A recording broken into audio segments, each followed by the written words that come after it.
Hey, we got it. Welcome to the Slade Dragon Open Mic Night.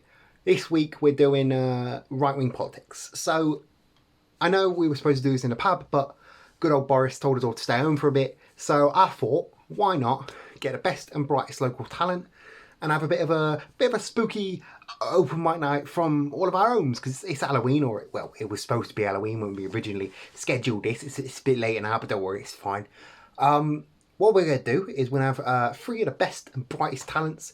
We've got magicians in, because it's Halloween, it's a bit spooky, innit? We've got some magicians in. They're all going to perform for you for a little bit, do some magic, talk a little bit. And yeah, it's going to be a real good night. It's the first one of these we've done. So without further ado, I'm going to move on to our first participant. Our first magician is a winner of the Undeady Award for, wait, what did he say? Winner of the 2020 Undeady Award for Weird Magic, the self-proclaimed Warlock of WoW, the Hex Maniac of How Did He Do That? Put your hands together for Darren Cross.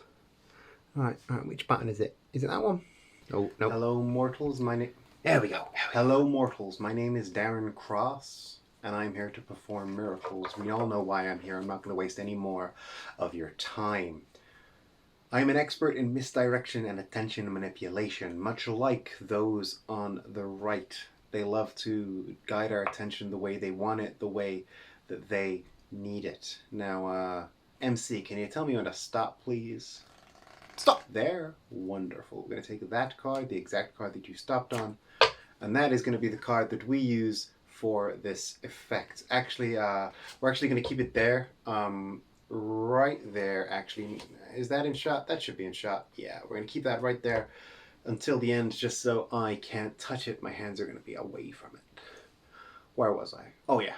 Misdirection is a very powerful tool that people on the right utilize to control our attention, to tell us what to look at, what not to look at, and what to think, which is kind of the same way I do it. But when I downplay the importance of something like a deck of cards, it's to conceal a gimmick or the fact that all these cards are the same or something. Not these ones in particular. These ones, you can see that they're all different. But when a world leader downplays something like an exit deal from a union or a pandemic, it's not to put on a show to entertain like I do. It's to conceal their incompetence or even malice about a group of individuals that may include you or your loved ones. And since they're usually best buds with the people that are running the papers, like Rupert Murdoch, it's really easy for them to misdirect you, splashing a big fancy news story on every page and you know, just drawing your attention hither and thither, blaming, scapegoating people, making small deals out to be big deals, making big deals out to be small deals. And there's a name for this kind of thing. It's called dead catting. And that name, by the way, comes from an Australian politician who was a former campaign advisor to Boris Johnson. You might know that name, Boris Johnson. He goes by the name Linton Crosby. And I have a quote here from Prime Minister Johnson. I'm going to read directly from my laptop. I hope you don't mind. Prime Minister Johnson said, there is one thing that is absolutely certain about throwing a dead cat on the dining table. And that is, I don't mean that people will be outraged, alarmed, and disgusted. That is true, however irrelevant. The key point, says my Australian friend, is that everyone will shout, "Geez, mate, there is a dead cat on the table." That thing you want them to talk about, and they will not be talking about the issue that has caused so much grief. See, they call that dead catting. We in the magic industry, we call that the big move hiding the little move. So while you're all looking at the dead cat that is now on the table, while you're all looking at this dead cat, I'm back here making sure the thing that you don't see is the thing that you see. So while you might think the cards are all here, I'm doing something that you don't want me to see, and much like most right-wing politicians, what you don't want me to see, what I don't want you to see, sorry, is something going in to my wallet. Because right over here, in this sealed container, is your card. Anyway, that's enough from me. I've been Darren Cross. Misdirection expert attention manipulator. Thank you, and good night. Sorry about that, folks. I think I'm back now. Sorry about that, folks. I never could understand this whole technology thing anyway. But give a big round of applause for Darren Cross again, wasn't it? Wasn't he great? I don't know how we got that. It was eerie, wasn't it? Anyway. Let's. Do you reckon he could do that wallet thing to me as well, but like with money instead of? That'd be great, wouldn't it? Anyway, and move on to our next participant. He calls himself the jocular prestidigitator, which I did a bit of Googling before, a bit of research. That means funny magician. So, without further ado, let's give a big hand to our next participant, Jack Dawes, the jocular prestidigitator. Got it in one that time. Good evening, esteemed guests of the Slayed Dragon. I am Jack Dawes, the jocular prestidigitator, and I am going to blow your minds. Not only that, I'm going to do so by reading your minds through the teeny tiny screen that you are watching on right now. But to do that, I'm going to need you to step out and grab a couple of objects for you. Yes, even you, Tom. I'm going to need you to step out temporarily and grab two things, two six-sided dice, because those are the things that we're going to use to guess or read your mind to find the number that you are thinking of. Don't worry, I'll wait. You have 30 seconds. And it's odd, isn't it? You're there, sat at home, watching a lovely live stream, and now you have to go and rummage through your board game collection and fish out the two dice that you think are in a copy of Monopoly. Or God forbid you're going to have to rummage all the way to the back to get the Yahtzee game you haven't touched in years because you know that should have 5 dice. But you only need 2, so don't worry about it. But why are you doing this? Why are you doing this thing that I'm telling you to do? Well, it's because I told you to, and who am I? I'm just sat in my room the same way everyone else is sat in their room. But you went and did it anyway. It's confusing but it's because I have the authority in this situation. The MC introduced, our lovely MC introduced me. I speak with confidence, and most importantly, I look the part. This is a phenomenon known as obedience to authority, which is simply... you're back, as I was saying. Obedience to authority is simply the act of being submissive and obedient towards people who appear to be, well, authority figures. This was famously proven in Stanley Milgram's study, wherein the actor was dressed like a scientist, and their very presence caused people to administer lethal electric shocks, or rather believe they were administering lethal electric shocks. Nobody was actually hurt in the study. But right now, it applies to me, the person dressed like a magician. Even though I'm not on stage, there are no lights, I have no microphone, the authority still kicks in. Oh yes, the dice. Pick the dice up, roll them a few times, make sure they are legitimate, they're not weighted, there are different numbers on every side, and you did it again, didn't you? These are your dice. You know whether or not they are legitimate or not. You know that there is a different number on every side, but here you are rolling the dice anyway again, simply because I told you to. And while you're there rolling those dice, I'd like you to roll them one more time for me, and you did it again. And I want you to add those two numbers together. The two numbers that you rolled, add them together, mentally clock that number in your head. And, let's add another extra wrinkle to that. Take those two dice, turn them upside down. So now the numbers that were on the bottom are now on the top. I want you to add those two numbers to the two numbers that you already have to get one big total. If you need to go get some paper or write some stuff down, you could do that. Don't worry, I can't see you. I'm on the other side of the screen. But let me tell you, there are people who love obedience to authority, and that is the right. It's why so many pro-police and pro-war movements come from the right, since soldiers and police officers are considered figures of authority. They must be obeyed and almost deified, or at the very least put above the normal civilian in the social hierarchy, and politicians are the same. But that brings up an interesting question. What does a politician look like? Because if all it takes to be respected is to look and act like a politician, that means anyone that isn't a politician doesn't need to be listened to. This is a concept called respectability politics, and the basic gist of it is that people in power use that power to smear and disregard anybody who doesn't act and look like they do. Here in the UK, that means speaking in a vaguely posh English accent, dressing conservatively, usually in a suit and tie, and generally acting conservatively, downplaying any and all personality. Usually, and with a media that, as my good friend Darren brought up, is in cahoots with the politicians, they reinforce that rule. And it fosters the attitude that people who talk politics but do it while being proudly gay or trans, or with a scruffy beard, or with clothing from a culture that isn't the white British norm, you won't be taken seriously if you do any of those things and talk politics. They won't be taken seriously by the people in power, therefore by the media, and therefore by the people. Anyway, all of that, I will admit, was filler, while I not only figured out what you wrote, what you rolled, what you added up, and Googled for that number with this freehand that was going up and down here. So if I got that right, and you picked up the right dice that I thought you were going to pick up, and you rolled them the right number of times, and you added all those numbers, you should have the number 14. I'm pausing for applause here, and then I realised that I can't even hear the applause, so I'm just going to assume that you can in fact hear me. Thank you. You've been a wonderful audience. I've been Jack Dawes. Good night. Wow, what amazing. How did he manage to do that with every single one? He got mine. I assume he got all yours. He got mine. How did he control? I've not seen those dice in years. How did he manage to control them? Anyway, unfortunately, we're down to our last performer for the evening.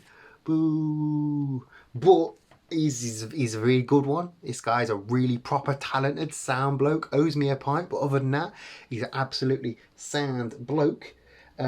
He's been performing around these parts for longer than some of you have been alive, I reckon, if we've got any babies in the crowd. He is the man, the myth, straight out of his Edinburgh Fringe show. Help, I can't think of a good show name. Put your hands together for Titter Magazine's Magician of the Year, Harrison Harwood. Hi everyone, my name is Harrison Harwood. I am a magician, and you might think you know what a magician means, but I'm going to tell you what I think it means. Being a magician means being able to perform the impossible under impossible circumstances. It's miracles with like test conditions. So take this for example. This is a deck of cards. There's 52 cards in it, correct? So if I shuffle this deck of cards, we're putting 52 objects in a brand new order every single time. And I've actually got some numbers written down here. If you were to choose a card, so for example, we'll use the top card. That is a 2 of diamonds. There's a 1 in 52 chance that you will pick that card over any card in the deck, right? So if I put that card back in the deck, and I can give it a little shuffle if you like. What are the chances that you would pick the same card twice? Now that would be 52 times 52. And again, like we said, every shuffle of the deck is a brand new set of the order that the cards can be in, because again, I've got numbers over here. It's a number that's 68 digits long. That is the amount of combinations that a deck of cards can be in. So it's kind of easy to assume that any shuffle is a brand new shuffle. So in this brand new shuffle, if you were to, let's say again, we'll just take the top card again. If you were to choose the same card as you did before, that would be 1 in 52 times 1 in 52, which is 1 in 2,702 that you would choose that same card twice. Now let's make it a little bit harder. Let's take the same card again, put it on the bottom of the deck, give it another set of shuffles. Let's make sure those are really properly shuffled in there. We'll even give it one of these old school shuffles. So now, if you were to pick the same card 3 times in a row, and what's the number? It's a very big number. If you were to pick the same number 3 times in a row, that would be 1 in 52 times 1 in 52 times 1 in 52, which would be 1 in 146,000, no, 1 in 140,000, my laptop has gone into sleep mode, 140,608. And that's pretty darn impossible. We'll do it one more time. We'll even give it a big shuffle, give it a second big shuffle, because every time we shuffle it gets harder and harder for me to know where that card is, correct?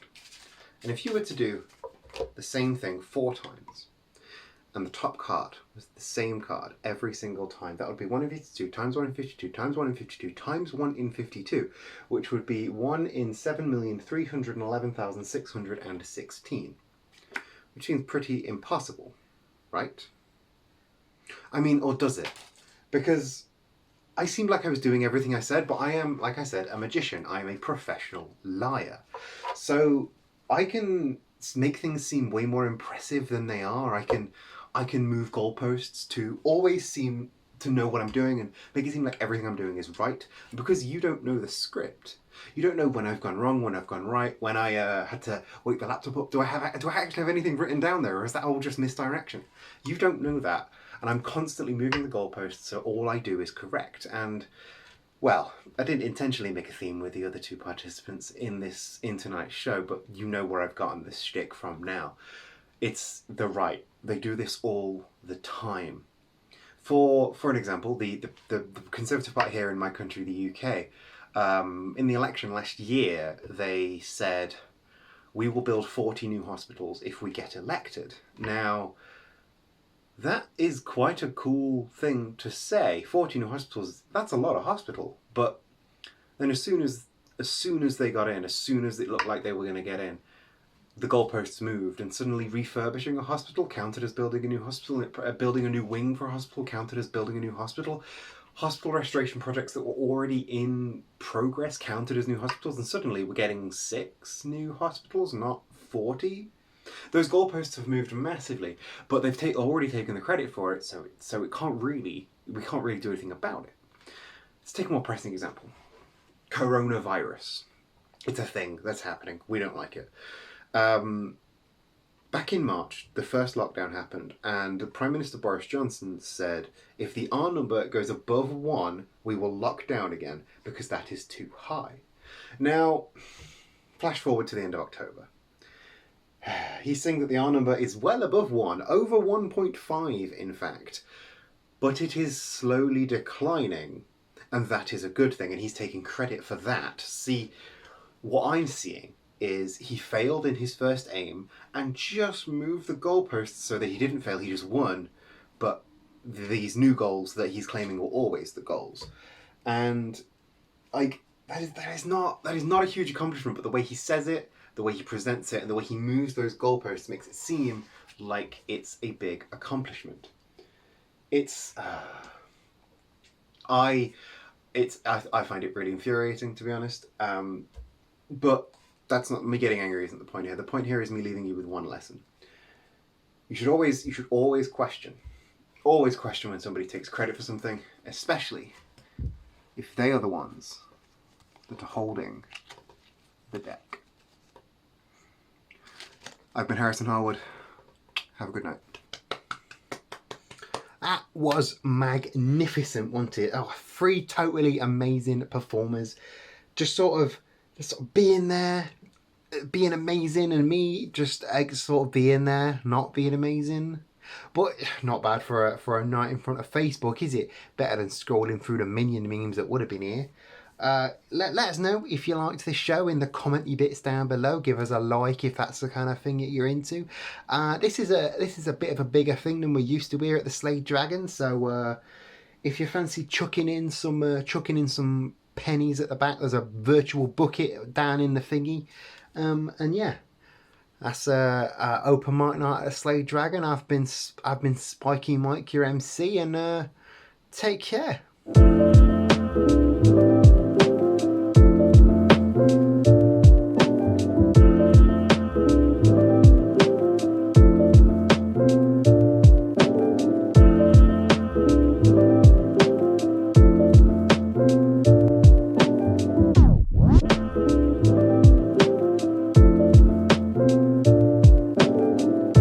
And a super huge thank you to all the patrons on screen right now, and a special thanks to the Fresh Cheese Bags of the Month: Alex Bryson, Clouds Haberberg, Ethan Safron, The Horse of Many Names, Karl Raade, Logan Myers, Mulloy, Ruby Lombax Arts, The Magpie Magus, Neuroticanarchy, swishyclang, What Would Jedi Do? Our executive producers Tom, Dolan and Kozmosaur, and the flippity-flop philanthropist himself, Edward Valentine. Love you, bye.